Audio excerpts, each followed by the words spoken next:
Gil Garcia posicionado. Falta é ótima para a equipe do Palmeiras. Ele correu, bateu, vem bola pelo alto, arregaçada, subiu pela linha de fundo em tiro de meta. O jogador Leandro, ele chega, faz o domínio, se mandou em direção à grande área. Ele ganhou a parada, cruzou para quem chega. Chegou, devolvendo ali, mas quase que era o gol contra. Márcio Silva na cobrança. É o Mini esquinado favorecendo a equipe do Internacional.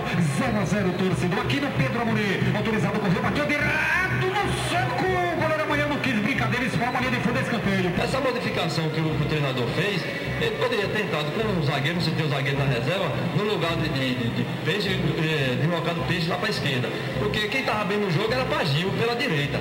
Vai, Chico. Atenção, chegou Gil e Gareth, ele cruzou. Chegou ali batendo pela linha de fundo.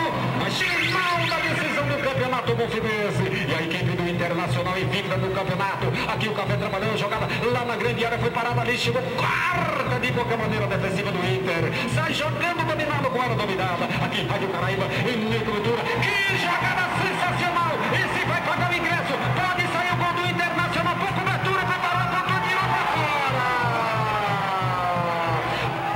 O jogador da equipe do Internacional girou lá pra cá, era o jogador Márcio Silva, deixou ali pro segundo central do gramado, ele está colocado ali com a camiseta número 3 do Internacional, chamado Thiago, ele trabalha, jogada, procura, tenta fugir da marcação, deixou agora com o jogador, o Mancuso, quando ergue o braço,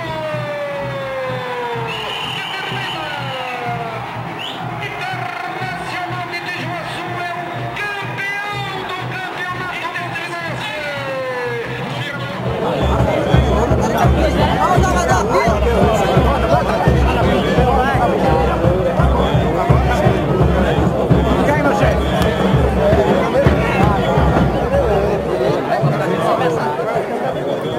Fazer entrega aí para a premiação.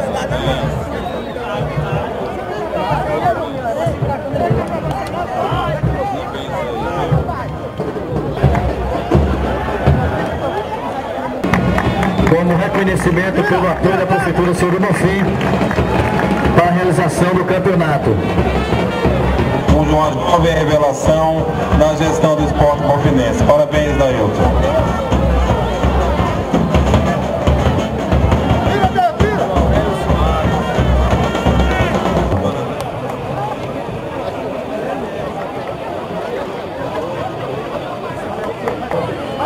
Ao jogador Marcos, capitão da equipe do Palmeiras, e mais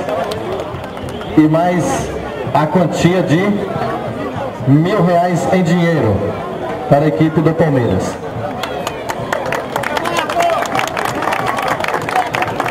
Queria agradecer ao prefeito Paulo Machado, junto com o doutor Aurélio, pelo apoio dado ao Campeonato Bonfinense. Premiamos o time que melhor atua no campeonato, que recebe com justiça esse prêmio, esse título. Mas queremos estender esse título também, e é próprio de Tijuaçu a solidariedade a todos os outros clubes que não foram vitoriosos, mas que ganharam também, contribuíram enormemente para o esporte de Senhor do Bonfim, para o futebol de nossa terra. Carlos brasileiro, tá aí, portanto, uma coisa vai dar uma ajudinha, né?